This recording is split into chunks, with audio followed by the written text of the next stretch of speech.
¿La luz check engine de tu vehículo está encendida? Podemos ayudarte con O'Reilly Veriscan. Es gratis y provee un informe con soluciones basadas en más de 650 millones de escaneos verificados por técnicos maestros certificados ASE.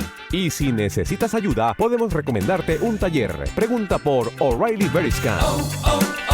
O'Reilly Auto Parts.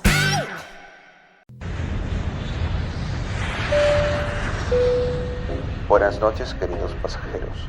Tenemos el agrado de darles la bienvenida a nuestro vuelo con destino incierto. Les pedimos que por favor abrochen sus cinturones y que se preparen para una expedición hacia el absurdo a bordo de Bizarre Lines, viajes sin retorno. Seguimos con más Ristos Diurnos acá en www.radiolife.com y ya estamos con la comandante intergaláctica Sofía del Puecho. Me cansé. Todas las veces me voy a autoaplaudir hasta que se convierte en una hamaca registrada.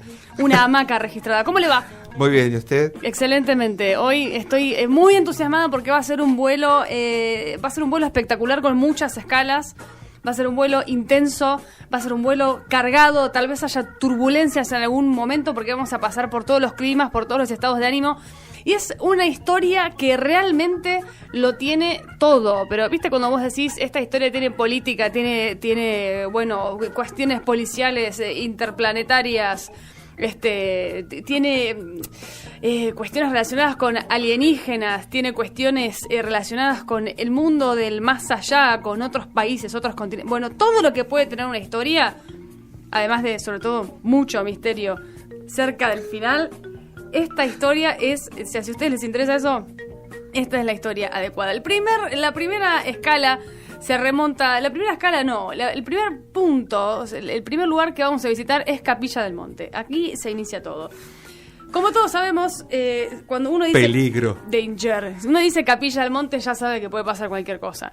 Porque es un lugar que lo rodea, lo circunda, sobre todo, al Cerro Uritorco, lo circunda toda una serie de misterios y de cuestiones paranormales, y que si entran a mi canal de YouTube, Sofía del Puecho en YouTube, pueden ver la cobertura de la fiesta alienígena que hice en febrero pasado, porque ese lugar es el punto de encuentro, es como el vórtex donde todas las personas que creen en la cuarta, quinta, tercera dimensión, alienígenas, naves espaciales, luces en el cielo, es el lugar, la meca de todo ese tipo de pensamientos y de toda esa subcultura, ¿se puede llegar a decir o no? Cada día son más, por suerte. Hay como un montón de gente que cree en esto.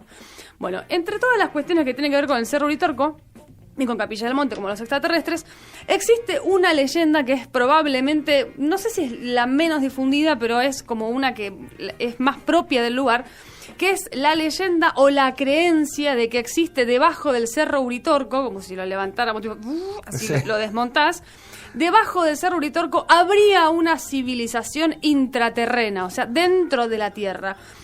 La cual, o sea, es como que está ahí abajo, hay gente que asegura haberla visto, pero es como que tenés que hacer todo un proceso tipo viaje astral. O sea, no hay una puerta que diga bienvenidos a la ciudad intraterrena de Erx, sino que es como que sería una especie de portal hacia otra dimensión en la cual, existen determinadas cuestiones energéticas. La hipótesis de que existe una ciudad intraterrena que es Erx surge de la imaginación Erx. Bienvenidos a Erx. De la imaginación o de la sabiduría, no sabemos, o sea, si es una cuestión empírica, difícil de probar, de un profesor cordobés que es un sociólogo, que era Guillermo Terrera. Pero sin lugar a dudas, si hoy en día conocemos acerca de esta ciudad intraterrena de Erx, es gracias al señor Ángel Cristo Akoglanis. Atención.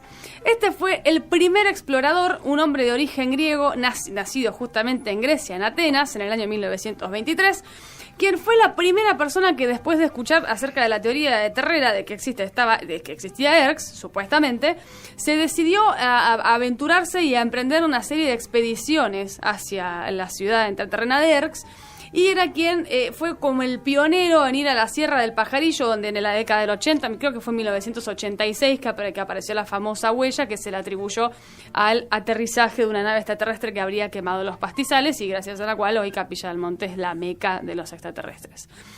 Este señor Ángel Cristo Akoglanis iba frecuentemente a la Sierra del Pajarillo, Y ahí realizaba una serie de ceremonias religiosas donde oficiaba de sacerdote de la que sería su propia congregación, o su pyme religiosa, y ahí rezaba y cantaban plegarias, más que nada en sánscrito, que es supuestamente la madre de todas las lenguas. La gente que estudió literatura y letras en este momento se debe querer cortar las manos por mi descripción del sánscrito, pero bueno, pueden dejar sus comentarios en Facebook para corregirme sobre esto.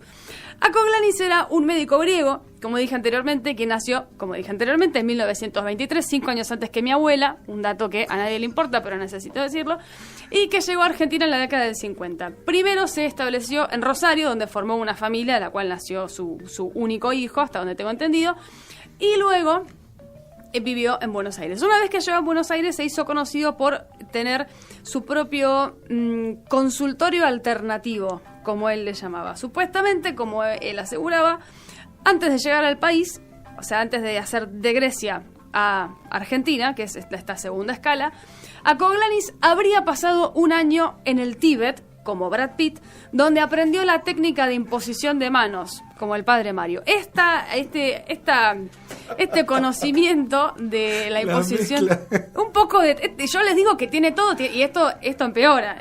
O sea, no sé si empeora o mejora. Hay que ver. Una vez que aprendió la técnica de imposición de manos, dijo, ¿dónde puedo ejercer esta profesión tan noble? En la Argentina. Y vino hasta Buenos Aires, primero hasta Rosario, como dije recién, después se fue a Buenos Aires en la década del 50, en plena época peronista, antes la Libertadora, por supuesto, y ahí se puso un consultorio, dicho por el mismo nombre, el consultorio era consultorio alternativo. En ese lugar él daba, por supuesto, consultas y remedios alternativos. Este lugar estaba en Recoleta y básicamente se dedicaba a la acupuntura, la digitopuntura y la quiropraxia, que es algo que en el Tíbet sale con fritas, y ahí aprendió todo. Para este hombre, para Acoglanis, el Uritorco no era un cerro como cualquier otro, como lo dije al principio, sino que él estaba convencido de que en sus entrañas, no en las de él, sino en las del cerro, existía una milenaria ciudad de 18.000 almas, ni 20 ni 15. 18, hizo un censo intergaláctico y había 18 almas, las cuales eran obviamente una cuestión invisible, metafísica, algo que estaba situado en otra dimensión. Según el griego y también Guillermo Terrena, que fue quien desarrolló esta teoría, debajo de Erx, o sea, debajo del cerro donde estaba Erx, esto habría sido como en el cerro Uritorco, que eso es real, se encuentran un montón de piedras preciosas o semipreciosas como lapislázuli y bueno, otras, porque no conozco de piedra, geología no la rendí. En ese lugar habría sido como un centro energético, una especie de estación de servicio intergaláctica, donde las civilizaciones de la Vía Láctea se juntaban ahí, iban a charlar y se conectaban entre ellas. Una especie de estación de servicio, Club ACA, Sociedad de Fomento para las civilizaciones exoplanetarias, digamos. En el consultorio que tenía Acoglanis en la ciudad de Buenos Aires, trabajaba con 2 personas más. Tenía una colega que era autoproclamada médica, que tiempo después se supo mediante redes sociales que había terminado bachiller y después se había dedicado a la agronomía. No tiene mucho que ver con la medicina, hasta donde yo sé. Esta señora se llamaba Marisa Moore, M-U-R, no como Julián, sino Marisa Moore, y también trabajaba con una secretaria. No era Roger Moore. No era nada de Roger Moore, no era nada de nada. Capaz que ni siquiera existía. Bueno, estaba esta mujer, Marisa Moore, que era su colega que era médica supuestamente, que lo asistía en las prácticas, y Tina, su secretaria, sin apellido. Tina, que va a jugar un papel preponderante en esta historia sobre Acoglanis. Resulta que este tipo estuvo ejerciendo la medicina y también ejerciendo como sacerdote en Córdoba, esporádicamente, desde la década del 50 hasta la década del 80, principios de los 90.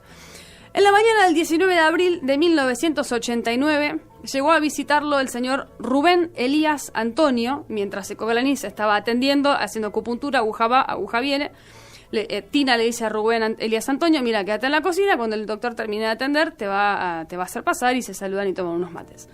Rubén Elías Antonio era en ese entonces la pareja de la otra doctora Marisa Moore, era amigo del griego e incluso era padrino de sus hijos, una relación muy cercana.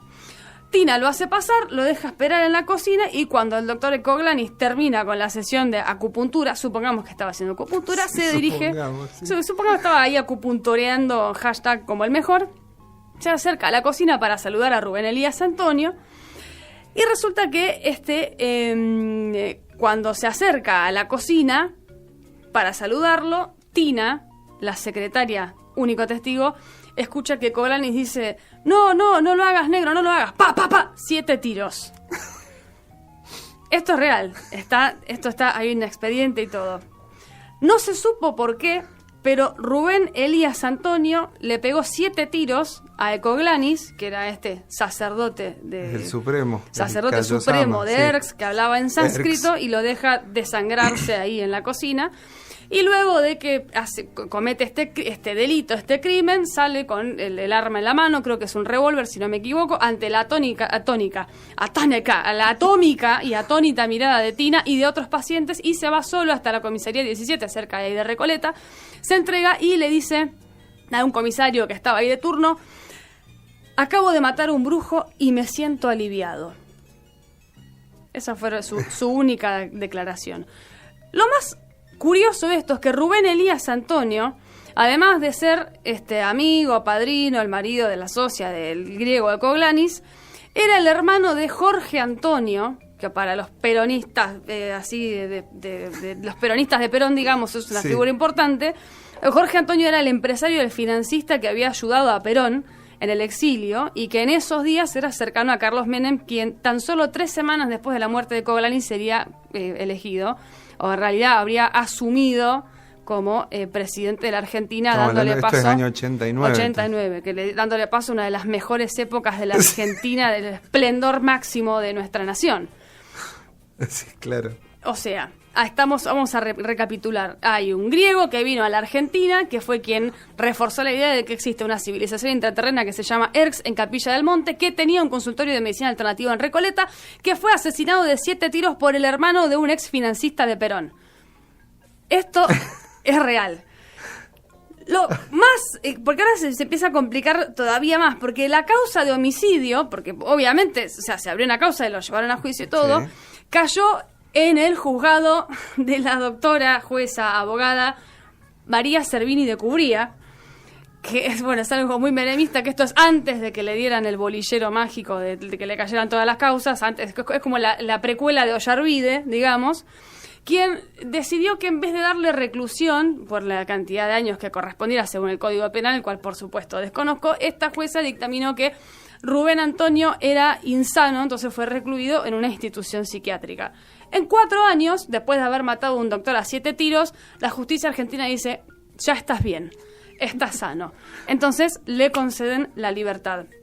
Mientras tanto, el hijo que mencioné en un principio de Coglanis, que era Rosarino, había estudiado periodismo motivado por sus cuestiones personales, pero básicamente para descubrir el crimen de su padre, que él nunca supo por qué mi padrino bajó a balazos a papá. Sí. Mientras estaba preso este tipo, Rubén Antonio, él decidió emprender una investigación por su cuenta como para descifrar y descubrir qué es lo que había pasado. Entonces, en numerosas ocasiones logró comunicarse con el hermano de Rubén Antonio, el financista de Perón, tratando de encontrar una respuesta, cual obviamente nunca se la pudo dar. O sea, no te puedo decir por qué mi hermano mató a tu padre. La cuestión es que una vez que el asesino queda en libertad, porque se curó, básicamente, ya no va a matar más, se va a vivir a un departamento propio en la localidad de Belgrano, el barrio de Belgrano, al norte de la capital federal, y en una tarde los hermanos Antonio, de apellido, que era básicamente como una especie de apellido artístico porque son de origen libanés, si no me equivoco, se juntan a hablar del hecho del homicidio, y nunca se supo qué fue lo que pasó en esa reunión. O sea, el financista de Perón nunca contó realmente después qué es lo que había hablado con el hermano. Lo que sí se sabe es que cuando terminaron esa reunión, esa junta, esa charla fraternal para cerrar, cuentas pendientes, Jorge Antonio le dijo posteriormente el financista, Jorge Antonio, le dijo posteriormente a sus familiares y amigos que había quedado muy impresionado con la charla, y acto seguido, luego de que él se fuera del departamento, el homicida sube a la terraza y se tira al vacío, se termina suicidando. Nunca dijo él solamente dijo que había matado un brujo, nunca dijo cuál era su teoría, qué era lo que pensaba, ni nada de eso.